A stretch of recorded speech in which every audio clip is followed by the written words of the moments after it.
Hi. Hello. I wanted to introduce you all to my sister today, and what's hilarious is I feel we need no introduction. We dressed alike With no planning. No planning. And we then ordered the same salad at the restaurant, and I was like, hey, do you want to do a video and like talk about how we went through mom's stuff? And she's like, sure. And we both showed up in this Kelly green. Yeah. So this is Marcia. She is my sister who is 7 years older. So she's taught me all the hot tips about all the things, and I felt like you guys just need to know her. So I feel like this is going to be like a new thing that we do. I think so too. We'll just speak it into being. Plus, she teaches me lots of hot tips too. It goes both ways. And as you guys may or may not know, we lost our mom a couple of years ago. And so it really fell on us to clean through all of her stuff. And it was all very sentimental. There was a lot of antiques, and there was a lot to go through. We had done a big haul after she had moved from the home that we grew up in. So thank goodness that part was done, but there still was a lot of like family heirloom kind of things. And so we featured that in a few other videos in terms of talking about like sentimental items and how to go through them.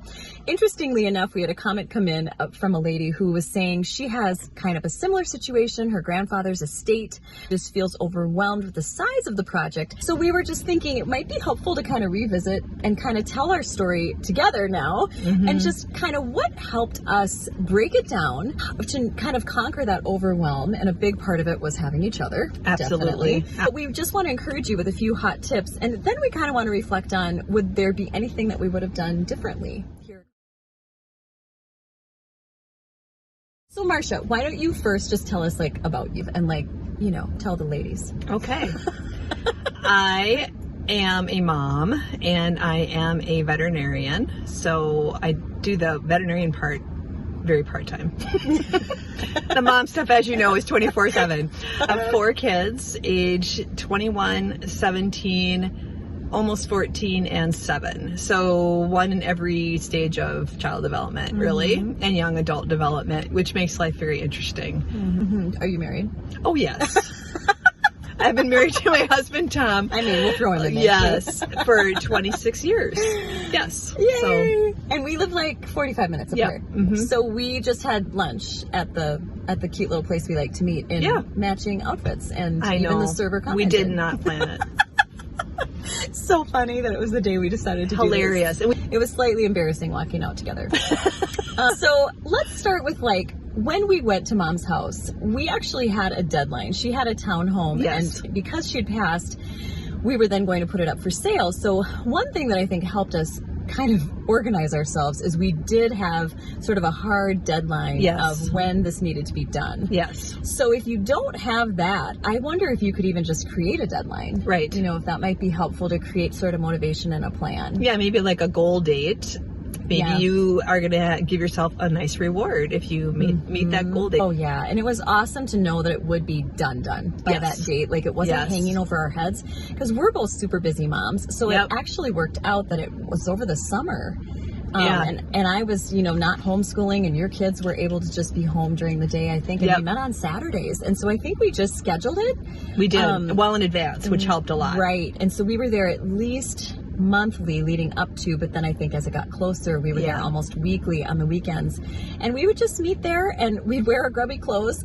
But I remember that sense of overwhelm, because when we first got there and we looked at all the stuff, and then particularly the unique items, I remember you using the phrase like, I just want to do right by these items. You know, some of them we didn't know what they were. I mean, there was like that silver dish with like it flipped open, and we were like, what do you do with this? Is it a butter dish? We don't know. I'm not sure we ever did figure it out. And there was a lot of like smoking accoutrements. Like, it must have been very in vogue, right? I mean, it was. It was. So they were like table lighters. Remember those? Like, and ashtrays and like tobacco things. I mean, they were beautiful, and some of them were like very unique and special, but obviously we're not going to use them. But we felt like bad throwing them away. And not the kind of thing you're going to bring to Goodwill. You know, they might have some value, so you don't really know what to do with them. Exactly. And someone out there might be collecting them, which is exactly what we discovered. That there are people out there looking for these things. We also found, I think, 11 sets of china. 11 was a number that was final, so that was shocking. Multi-generation china. china all around. I think my mom ended up with every set of china from both sides of our family. Oh, God. They all ended up in her basement in boxes. Yes. Yep. That was my way of saying so overwhelming. It was overwhelming, just the sheer volume of stuff, but then also the actual items were overwhelming because we too, like this lovely woman who commented recently, like, I don't know what to do with this stuff. Right. I don't feel right throwing it away, but like, what do I do instead? When we kind of came into the space, I think the first thing that we did really was kind of a giant sorting area. Yes. Yes, That's what we did. Huge. So like the garage was empty, or we backed the car out or something. And no, we sold the car. Never mind. And we put literal like construction paper signs on the wall, like donate. And then we had a sell. And then we might have had a trash pile, like large trash items that we were going to have to use a dumpster for. Just right off the bat, I think we started going room by room. And some weeks, I mean, we just got to one room. Most weeks. Yes. The office, oh, yes. God bless you. I mean, there were so many files. So many files. And so much stationery. So much stationery. Yes. So we had a lot of things that just went straight out to the garage, kind of, I call it like a staging area. Yes, that was really nice to have. So creating a space where you can actually spread out and do the sorting, if that's at all possible, that really, I think for me, helped me not feel overwhelmed in my mind, because it had a space. And it was like, okay, I'm just going to carry this and put it in the designated spot. And we kind of just went through each box and we just kept moving stuff around. So that staging area, I think, was key. And can I say that it's okay to not know what you're going to do with a particular item right away. Like, you could figure that out later, but like, just give everything a once through. That's so good. And you don't have to figure it out, what do I do with this table lighter or whatever, but like, you're going to have, you might have this group of stuff where, like we said, sort of falls in that I'm not sure what to do with that category, but I know I don't want to donate it, and I know I don't want to throw it away. So you can have a spot just for that. So good. And when I don't know pile. Right. And when you get through everything else, then you can start investigating your options of what can I do with this stuff. But you don't feel that you have to figure all that out, because that part, just the learning curve we had of what to do with certain things was a little overwhelming. Like, yeah, that is such a good word, Marcia. See, this is why I brought her on. She's got such great ideas. Yeah, I mean, I think also what that allowed us to do was feel like we were making progress. Right. Because that was huge for us to like leave at the end of a Saturday. We were all sweaty and dirty, but it was like, we could see that we had sorted through like an entire closet or an entire room. Just pick one little space. And we didn't get hung up on the little things. And it would all sort itself out later. I would also say, like, in terms of the overwhelm, having each other was huge. We laughed a lot. We had so many good memories. I will always remember doing this with you. It was a really special, I mean, bittersweet in many ways, but also just a very treasured time, because we talked about many childhood memories. And we saw things like pictures of my mom we had never seen. Like, we'd heard the stories of her going to the National Spelling Bee and meeting President Nixon at the time. And she was like kind of famous in Chicago, kind of fun. But we were like, oh my gosh, we never saw these pictures because they were stuck in that suitcase. We needed a saw to get open. I think it was really, true. We did. I think it was a really big part of, at least for me, and I think for you too, of actually my grieving and processing process, I guess, because it was like a life review of our mom, and then in that, by extension, that a review of a lot of our childhood. So it was really a healing thing. Hard at times, but also a very healing thing. Oh, for sure. For sure. I think in terms of like things that helped us with those more unique items, if it's at all in your budget, or even just maybe it's just helpful to research what your options are. We did actually hire a gal. Her specialty is to kind of just evaluate the value of antiquities. Some people just send her to the house and she takes care of everything. She was like a home sorter kind of person. Yeah, so she could like go sort through someone's whole entire house. But we just actually kind of like contracted with her to just scan everything and see, like, is there value here? And we brought it to her and she just took care of it. She took almost all of it. So I think I'd done a good job knowing which things that maybe could qualify, and then she brought them to an auction house, and then we didn't have to figure that all out. And she just had like a commission-based structure, so it was all very simple, and she was lovely. Wasn't she just such a lovely lady? And then we didn't have to figure out, well, who wants this German painting, how would we even get in touch with those people? And I think you have to be willing to I mean, it sort of depends, but like if you're about getting top dollar, that might be a different thing. But this was just like, what can we do to get these things into the hands of people that might appreciate them and enjoy them and love them? And it wasn't about the money. It was just like, let's keep it simple, straightforward, and get these things into the right hands. And this was really the easiest way to do that. Yeah. So Marsh, when you like look back at our whole story of doing this, do you have PTSD? I mean, that actually wasn't what I was going to ask, but now I thought, no, I'm just curious. No. Do you feel? Oh yeah, okay. Me neither. It was a lot of work. I lived much closer, like 5 minutes away from our mom's house, and so it was a little easier for me. I think that's what kept it manageable for me, and I could pick like, I'll do this closet, and like her closet was so stuffed of stuff. That was, multiple days I visited, but I just focused on that one thing, and next thing I knew, it was done. Yeah. Little by little, you do get there if you're consistent, right? Yeah. True of everything. But yeah, and honestly, like on a practical note, like we've talked about in several videos, I feel like literally putting it on your calendar is key. We had our Saturday dates, but then you had those blocks of time during the week where you were like, that's going to be when I go to mom's. Well, and I would bring the children to youth group. Yeah, short bursts. Where I'm already going to be out and about, so let's do that to fill the time, and I'll pick them up and bring them home. So sometimes you can find those blocks if you think about maybe where your kids are going to be, or could you, sneak over, or at home, could you focus in on something while your kids are at something like that? If your stuff is at home. Yeah, that's such a good point.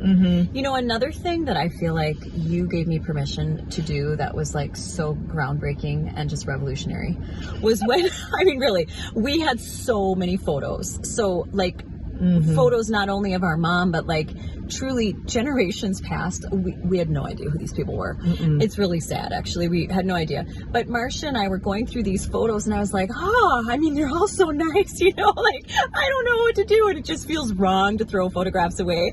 But we're going to scan them in. We've got Google Photo Scan or whatever on our phone. But Marcia was like, just pick one or two that are your favorites that are representative of that time period and let the rest go. And that was like so freeing for me, because I think I was stuck in like, you don't throw pictures away.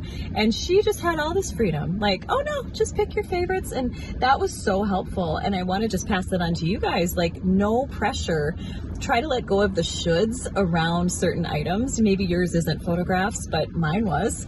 And just give yourself permission to just pick a favorite. And if you're sorting through, this is pre-digital, right? If back then you didn't use your phone and take a picture and immediately go, nope, take another, and delete. This was like, you might have 10 pictures of the same thing because you couldn't see it till you got it developed.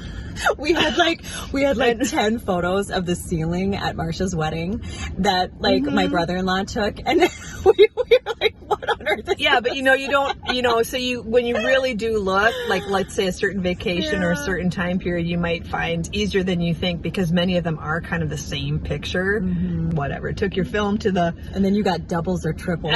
And then you got it back and you went, there's like 5 good photos out of 25, So in hindsight, Marsh, like here we are, we're coming up on 2 years in July that our mom has been gone. Would you do anything differently, like when you look back on how we handled things, or is there anything we could have done better or made easier? I hope it's okay to say, but I don't think so. I can't think of anything. If anything, it was nothing we could control. It's just that I would have loved to have done all of it with you. Yes. We just couldn't because of location and distance, so if I could go back and change it, would just be that you and I did the whole thing together from start to finish. Yeah, I would agree. And in fact, what came to mind for me, which is just kind of hysterical, was when we rented the dumpster kind of at the very end, and all the big things were going in that, we had put in the garbage pile in our staging area. My only regret is I didn't bring more from home. You did still have some room in the dumpster. I should have totally brought that from home and like just used our dumpster time. Because honestly, like I was kind of forced to go through my stuff, some crystal and some china that I had at my house, and I know you did too, because we were like, well, we're going to this antiquities lady. Let's see if there's anything we need to let go of from our homes. And so it did kind of force a little bit. Yeah, it's true. I did bring some things of mine too. Decluttering on our own side too. So that was kind of like an unexpected side benefit, I would say, is it really kicked off decluttering in my storage room. Furniture. There was a lot of furniture of all different sizes, shapes, age, condition, you name it. I remember an internal debate I had at one point was like, do I list these things for price? Do we do a garage sale? We do this or that? And I just found it very freeing. Again, I understand in some cases the money might be a more motivating factor depending on the situation. I really felt like it was really about blessing others too. There were a lot of things I wouldn't have felt right charging for because they were maybe not in the best condition or whatever it be. And they were old.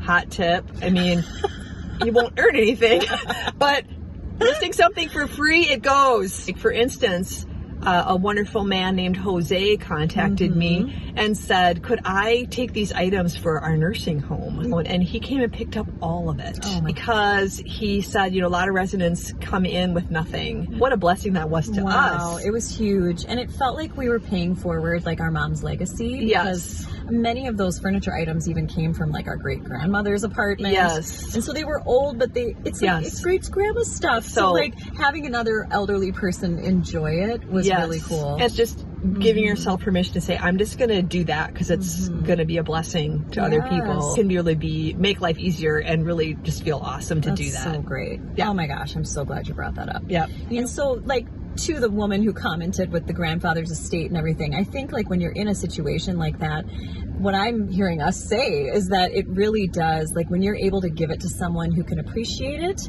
or use it in some way, that I feel kind of perpetuates their legacy. It does. And it does. It makes you feel like we said, like you've done right by the items. That's what our encouragement would be to you also, is to just really be open-handed with these things. And like you said, don't be so concerned if it's at all possible with the financial piece. To trust that, God will bring people across your path who can use it and really make it a blessing for their own lives. So, well, thanks, Marsh. Yes, super fun to have you come by. I'm sure this won't be the last you see of her. All right, bless you guys. We hope it's a blessing to you as you sort through your stuff.